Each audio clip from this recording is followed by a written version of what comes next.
Assamese blogger পিকে YouTube চেনেলৰ নতুন এটা ভিডিঅ'লৈ আপোনালোক সকলোকে স্বাগতম জনাইছোঁ। আশা কৰিছোঁ নিশ্চয় আপোনালোক সকলো ভালে আছে। ভালে থাকক। ভিডিঅ'ৰ থাম্বনেইল আৰু টাইটেল দেখি আপোনালোকে নিশ্চয় গম পাইছে ভিডিঅ'টো কোনটো বিষয়ৰ ওপৰত হ'বলৈ গৈ আছে। তো এতিয়া মুখ্যমন্ত্ৰী দায়িত্ব লৈ বহুত বেছি ডাঙৰ ঘোষণা। তো কৃষকসকলৰ বাবে আছে বহুত বেছি ভাল খবৰ। বিনামূলীয়া ট্ৰেক্টৰৰ লগতে তেওঁলোকৰ বাবে আছে টকা। তো কোনসকলে পাব, কি কৰিব লাগিব, এই সকলোখিনি বিষয় আজিৰ এই ভিডিঅ'ৰ জৰিয়তে আপোনালোকক জনাব গৈছোঁ। ভিডিঅ'টো আপোনালোকে শেষৰলৈকে চাব বুলি আশা কৰিলোঁ। শেষত আপোনালোকৰ মন্তব্য কমেণ্টৰ জৰিয়তে জনাব আৰু আপোনালোকে ভিডিঅ'টো শেষলৈকে চাই আপোনালোকে সেইখিনি লিখিব।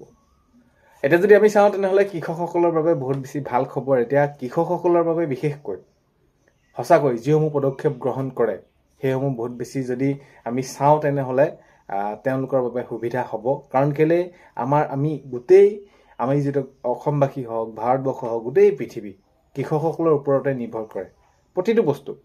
যদি কৃষকসকলে সেইসমূহ কাম নকৰোঁ বুলি কয় তেনেহ'লে উৎপাদন কেনেকৈ হ'ব? প্ৰতিটো বস্তু আমি এতিয়া ঘৰতে পাইছোঁ, পইচা দিছোঁ, কিনিছোঁ, এনেকুৱা ধৰণৰ। তো আমি বিশেষকৈ আমি যদি চাওঁ তেনেহ'লে কৃষকসকলৰ বাবে কিছুমান ক্ষেত্ৰত আমি হেমাহি কৰোঁ বা কৃষকসকলে কি কৰিছে, কি নাই কৰা এইখিনিক আমি বহুত বেছি গুৰুত্ব নিদিওঁ। কিন্তু এতিয়া মুখ্যমন্ত্ৰীৰ দায়িত্ব লৈ এতিয়া কৃষকসকলৰ বাবে বহুত বেছি সুবিধা তেওঁলোকে দিছে আৰু কি সুবিধা কৰিব এইখিনি আপোনালোকে চাওক। আৰু এটা কথা আপোনালোকে এইখিনিতে কৃষকসকলৰ কথা যিহেতু মই ওলাইছে ভিডিঅ'ৰ জৰিয়তে মই আপোনালোকক এইটো কৈ থৈ জানে সেইটো বিষয় যদিও অলপমান বেলেগ হয় তথাপিতো কৃষকসকলৰ বাবেই সুবিধাটো দিছে। সেইটো হৈছে PM কিষাণ।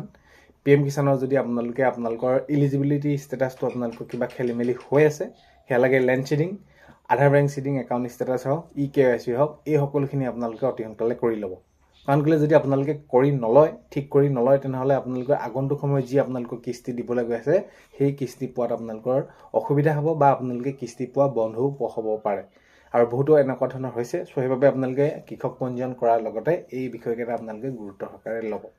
তো বাৰু যি কি নহওক, এতিয়া কৃষকসকলৰ বাবে বহুত বেছি ভাল খবৰ। মুখ্যমন্ত্ৰী মহোদয়ে সেইখিনি শপত গ্ৰহণ লৈ সেইখিনি কৃষকসকলৰ বাবে জনাইছে। আৰু এই যে দায়িত্বভাৰ গ্ৰহণ কৰিলে, দায়িত্বভাৰ গ্ৰহণ কৰাৰ পাছতে মুখ্যমন্ত্ৰী মহোদয়ে জনাইছিলে নিৰ্বাচনৰ যে পূৰ্বতে আমি যিসমূহ ৰাইজৰ বাবে প্ৰতিশ্ৰুতি দিছিলোঁ সেইসমূহ কাম এতিয়া আমি কৰি যাম। আৰু এই 5 বছৰটো হৈছে আমাৰ এইবাৰ একেবাৰে আমি কাম কৰিব লাগিব আৰু কৰ্ম কৰা সময় আৰু আমি সেইখিনি কৰিয়ে যাব লাগিব। বাৰু যি কি নহওক, কৃষকসকলৰ বাবে ভাল খবৰ হৈছে যিসকল ক্ষুদ্ৰ কৃষক আছে, উপান্ত কৃষকলৈ 11,000 টকাকৈ দিয়াৰ ক্ষেত্ৰত এইখিনি তেওঁলোকে মাননীয় মুখ্যমন্ত্ৰী মহোদয়ক যদি আপোনালোকে ফেচবুকত ফ'ল' কৰি ৰাখিছে তেনেহ'লে তেওঁ ফেচবুক পেজতে তাত দিছে, আপোনালোকে তাত চাব পাৰে। আৰু 10,000 কৃষকলৈ ট্ৰেক্টৰ ক্ৰয়ত 3 লাখ টকাকৈ ৰাজ সাহাৰ্য। এতিয়া আমি যদি চাওঁ প্ৰতিটো খেতিৰ বাবে, যিকোনো খেতি, এয়া আপোনালোকে বাম খেতিয়ে হওক, বাম খেতি মানে আমি ধৰি লওক ঘৰত কৰিবৰ বাবে মাটি 1 কঠা বা 2 কঠা এনেকুৱা ধৰণৰ নহয়। যিসকল কৃষক যিসকলে উৎপাদন কৰে বহুত বেছি, তেওঁলোকে উৎপাদন কৰি সেইখিনি বিকে। তো সেই 10,000 কৃষকলৈ ট্ৰেক্টৰ ক্ৰয়ত 3 লাখ টকাকৈ ৰাজ সাহাৰ্য। আৰু এইটো জনাইছে যে যিসমূহে ধান খেতি কৰে, ধান খেতি কৰাৰ যিসকল কৃষক আছে তেওঁলোকৰ সেইখিনি যি ধান তেওঁলোকে বিক্ৰী কৰে সেই বিক্ৰী কৰাত যাতে এটা উচিত মূল্যত কিনিব পাৰি সেইটো ক্ষেত্ৰতো মুখ্যমন্ত্ৰী মহোদয়ে জনাইছে। আৰু ইতিমধ্যে এইখিনি জনাইছে। আৰু যিসমূহ প্ৰতিশ্ৰুতি দিছিলে নিৰ্বাচনৰ আগত, এতিয়া এইটো জনাইছে মাননীয় মুখ্যমন্ত্ৰী মহোদয়ে অহা 21 তাৰিখৰ পৰা বিধানসভা বাজেট অধিৱেশন অনুষ্ঠিত হ'বলৈ গৈ আছে।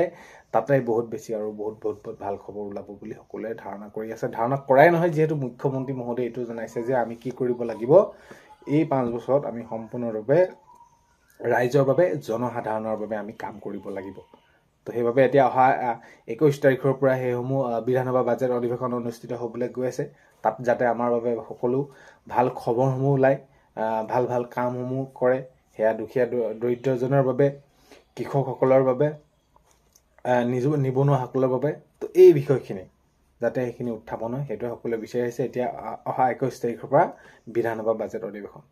আৰু ইয়াকো লৈ কৃষকসকলৰ বাবে ধান ক্ৰয়ত কেনেকৈ আৰু ট্ৰেক্টৰ এই যে বিষয়খিনি দিলে 11,000 টকা ট্ৰেক্টৰ ক্ৰয়ৰ বাবে 3 লাখ টকা কেনেদৰে কি কৰিব, আগন্তুক সময়ত ইয়াৰ সম্পূৰ্ণ প্ৰচেছ কোনসকলে কৃষকে কেনেদৰে আবেদন কৰিব পাৰিব, কি ডকুমেণ্ট লাগিব, নথিপত্ৰ লাগিব, এই সকলোখিনি বিষয়ৰ ওপৰত নিশ্চয় নটিচ দিব, আপডেট দিব, কেনেদৰে আপোনালোকে এইখিনি কৰিব পাৰিব। আগন্তুক সময়ত আহিলে খবৰসমূহ জনাম। কিন্তু এতিয়া কৃষকসকলৰ বাবে বহুত বেছি গুৰুত্ব দিয়া হৈছে এইবাৰ। তো এইখিনি আছিলে ভিডিঅ'টো আপোনালোকে শেষলৈকে চোৱাৰ বাবে বহুতেই বেছি ধন্যবাদ ভিডিঅ' এইখিনিতে আপোনালোকক এটা অনুৰোধ কৰিম চেনেলটোলৈ যদি আপোনালোক নতুনকৈ আহিছে চেনেলটো ছাবস্ক্ৰাইব কৰাৰ লগতে কাষতে থকা বেল আইকনটো প্ৰেছ কৰি অল কৰি থ'ব যাতে নতুন এটা ভিডিঅ' দিয়াৰ লগে লগে আপোনালোকে আগতীয়াকৈ চাবলৈ পায় যদি ভিডিঅ'টো চাই ভাল পায় লাইক এটা কৰিব আৰু শ্বেয়াৰ কৰি দিব বুলি আশা কৰিলোঁ আজিলৈ ইমানেই অন্য এটা ভিডিঅ'ত লগ পোৱাৰ আশাৰে